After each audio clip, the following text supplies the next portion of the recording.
بسم الله الرحمن الرحيم. الرحمن علم القرآن، خلق الإنسان علمه البيان. الشمس والقمر بحسبان، والنجم والشجر يسجدان. والسماء رفعها ووضع الميزان،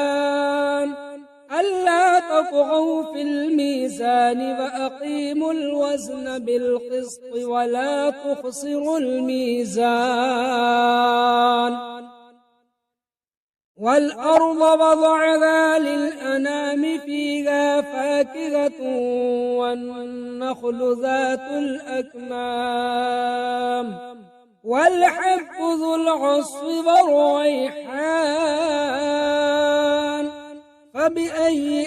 آلاء ربكما تكذبان؟ خلق الإنسان من صلصال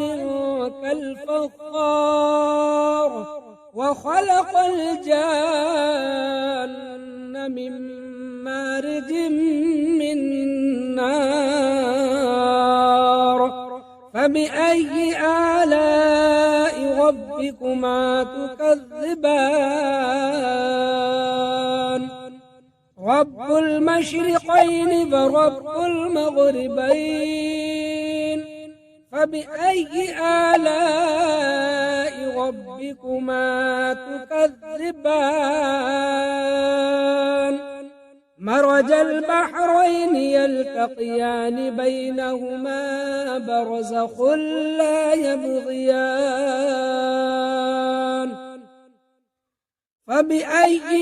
آلاء ربكما تكذبان؟ يخرج منهما اللؤلؤ والمرجان، فبأي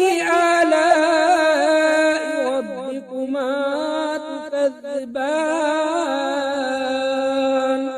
وله الجوار المنشآت في البحر كالأعلام،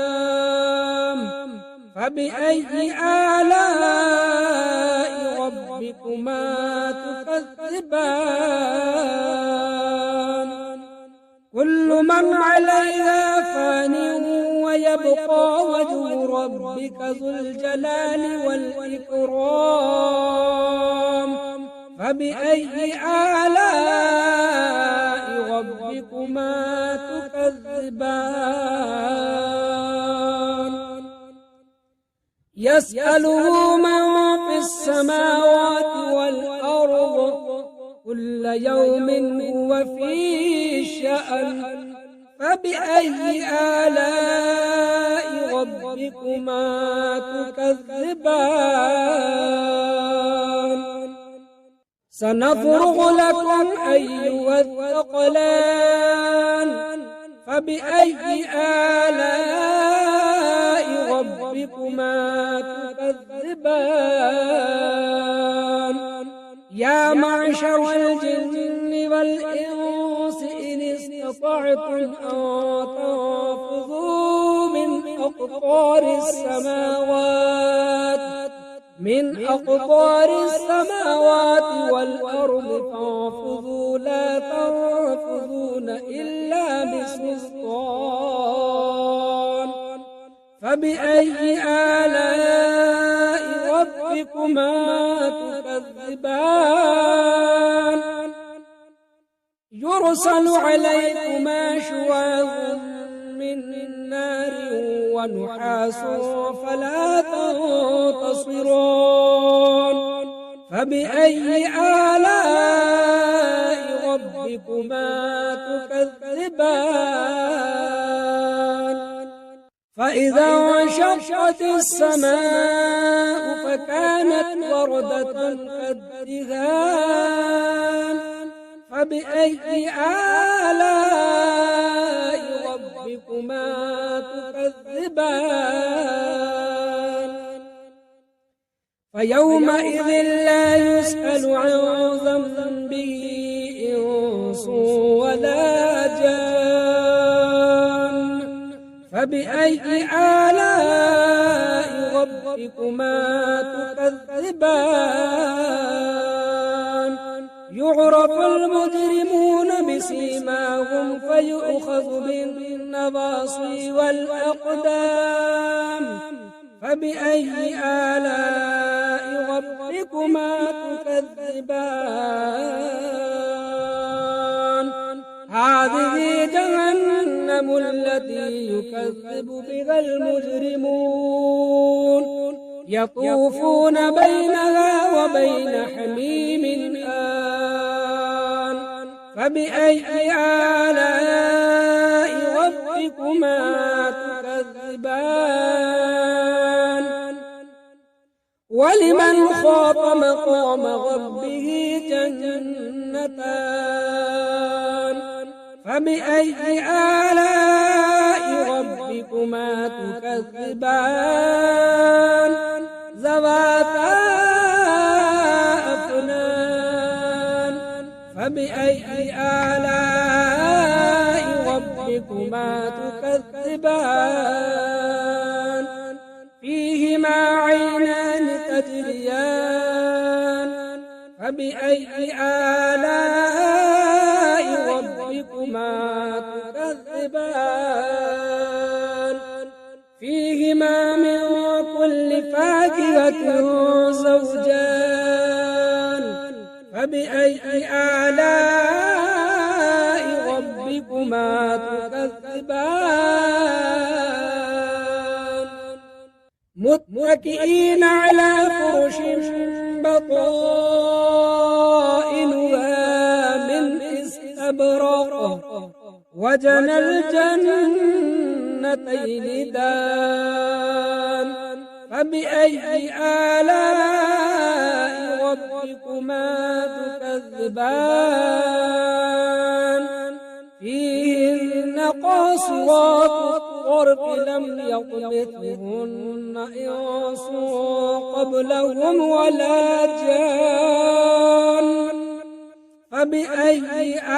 آلاء ربكما تكذبان كأنهن الياقوت والمرجان فبأي آلاء ربكما تكذبان هل جزاء الإحسان إلا الإحسان فبأي آلاء ربكما تكذبان ومن دونهما جنتان فبأي آلاء ربكما تكذبان مدغامتان فبأي آلاء ربكما تكذبان فيهما عينان ضاختان فبأي آلاء ربكما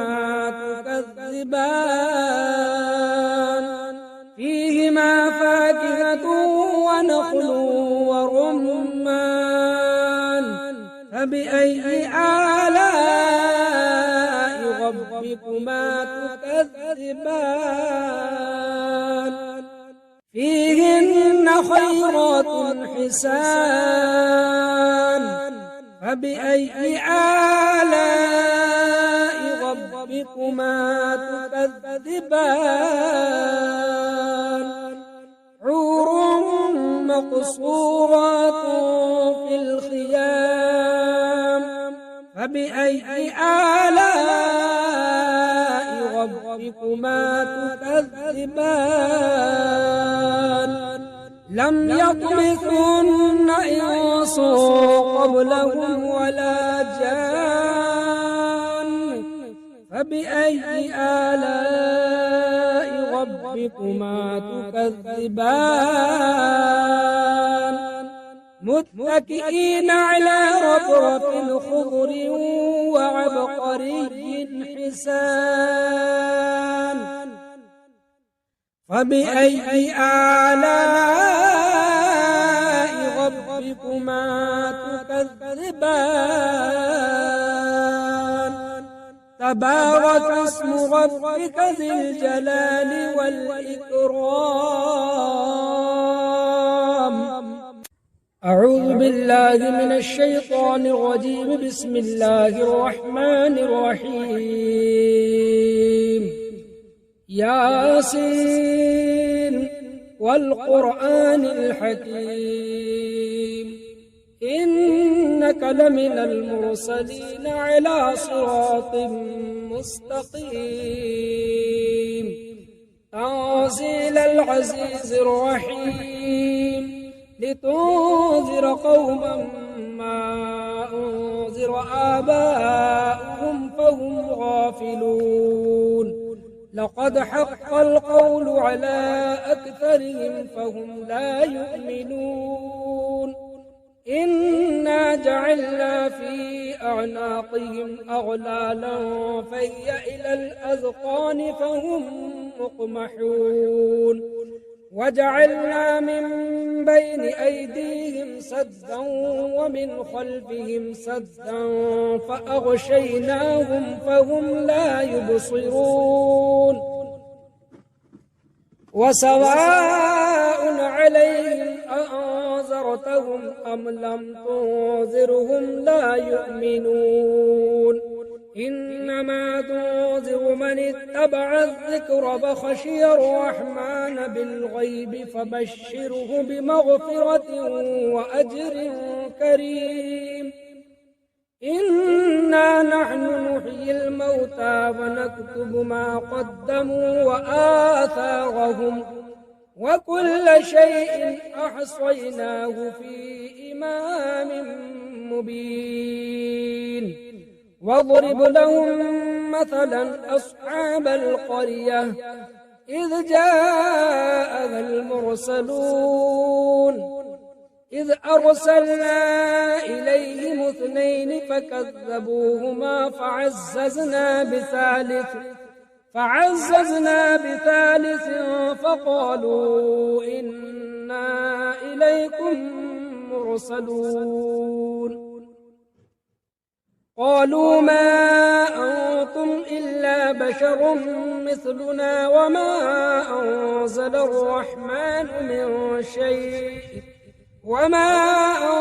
الرحمن من شيء إن أنتم إلا تكذبون قالوا ربنا يعلم إنا إليكم لمرسلون وما علينا إلا البلاغ المبين قالوا إنا تطيرنا بكم لئن لم تنتهوا لنرجمنكم وليمسنكم منا عذاب أليم قالوا طائركم معكم أئن ذكرتم بل أنتم قوم مسرفون وجاء من أقصى المدينة رجل يسعى قال يا قوم اتبعوا المرسلين اتبعوا من لا يسألكم أجرا وهم مهتدون وما لي لا أعبد الذي فطرني وإليه ترجعون أأتخذ من دونه آلهة إن يردني الرحمن بضر لا تغن عني شفاعتهم شيئا ولا ينقذون إني إذا لفي ضلال مبين إني آمنت بربكم فاسمعون قيل ادخل الجنة قال يا ليت قومي يعلمون بما غفر لي ربي وجعلني من المكرمين وما أنزلنا على قومه من بعده من جند من السماء وما كنا منزلين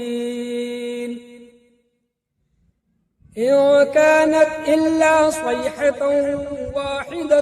فإذا هم خامدون يا حسرة على العباد ما يأتيهم من رسول إلا كانوا به يستهزئون ألم يروا كم أهلكنا قبلهم من القرون أنهم إليهم لا يرجعون وإن كل لما جميع لدينا محضرون وآية لهم الأرض الميتة أحييناها فأخرجنا منها حبا فمنه يأكلون وجعلنا فيها جنات من نخيل وأعناب وفجرنا فيها من العيون ليأكلوا من ثمره وما عملته أيديهم أفلا يشكرون سبحان الذي خلق الأزواج كلها مما تنبت الأرض ومن أنفسهم ومما لا يعلمون وآية لهم الليل نسلخ منه النهار فإذا هم مظلمون والشمس تجري لمستقر لها ذلك تقدير العزيز العليم والقمر قدرناه منازل حتى عاد كالعرجون القديم لا الشمس ينبغي لها أن تدرك القمر ولا الليل سابق النهار وكل في فلك يسبحون وآية لهم أنا حملنا ذريتهم في الفلك المشحون وخلقنا لهم من مثله ما يركبون وإن نشأ نغرقهم فلا صريخ لهم ولا هم ينقذون إلا رحمة منا ومتاعا إلى حين وإذا قيل لهم اتقوا ما بين أيديكم وما خلفكم لعلكم ترحمون وما تأتيهم من آية من آيات ربهم إلا كانوا عنها معرضين وإذا قيل لهم أنفقوا مما رزقكم الله قال الذين كفروا للذين آمنوا أنطعم من لو يشاء الله أطعمه إن أنتم إلا في ضلال مبين ويقولون متى هذا الوعد إن كنتم صادقين ما ينظرون إلا صيحة واحدة تأخذهم وهم يخصمون فلا يستطيعون توصية ولا إلى أهلهم يرجعون ونفخ في الصور فإذا هم من الأجداث إلى ربهم ينسلون قالوا يا ويلنا من بعثنا من مرقدنا هذا ما وعد الرحمن وصدق المرسلون إن كانت إلا صيحة واحدة فإذا هم جميع لدينا محضرون فاليوم لا تظلم نفس شيئا ولا تجزون إلا ما كنتم تعملون إن أصحاب الجنة اليوم في شغل فاكهون هم وأزواجهم في ظلال على الأرائك متكئون لهم فيها فاكهة ولهم ما يدعون سلام قولا من رب رحيم وامتازوا اليوم أيها المجرمون ألم أعهد إليكم يا بني آدم ألا تعبدوا الشيطان إنه لكم عدو مبين وأن اعبدوني هذا صراط مستقيم ولقد أضل منكم جبلا كثيرا أفلم تكونوا تعقلون هذه جهنم التي كنتم توعدون اصلوها اليوم بما كنتم تكفرون اليوم نختم على أفواههم وتكلمنا أيديهم وتشهد أرجلهم بما كانوا يكسبون ولو نشاء لطمسنا على أعينهم فاستبقوا الصراط فأنى يبصرون ولو نشاء لمسخناهم على مكانتهم فما استطاعوا مضيا ولا يرجعون ومن نعمره ننكس في الخلق أفلا يعقلون وما علمناه الشعر وما ينبغي له إن هو إلا ذكر وقرآن مبين لينذر من كان حيا ويحق القول على الكافرين أولم يروا أنا خلقنا لهم مما عملت أيدينا أنعاما فهم لها مالكون وذللناها لهم فمنها ركوبهم ومنها يأكلون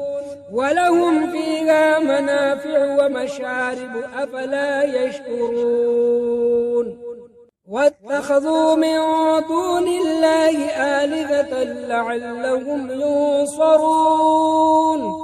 لا يستطيعون نصرهم وهم لهم جند محضرون فلا يحزنك قولهم إنا نعلم ما يسرون وما يعلنون أولم ير الإنسان أنا خلقناه من نطفة فإذا هو خصيم مبين وضرب لنا مثلا ونسي خلقه قال من يحيي العظام وهي رميم قل يحييها الذي أنشأها أول مرة وهو بكل خلق عليم الذي جعل لكم من الشجر الأخضر نارا فإذا أنتم منه توقدون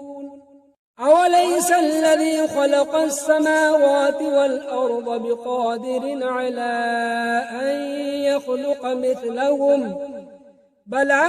وهو الخلاق العليم إنما أمره إذا أراد شيئا إذا أراد شيئا أن يقول له كن فيكون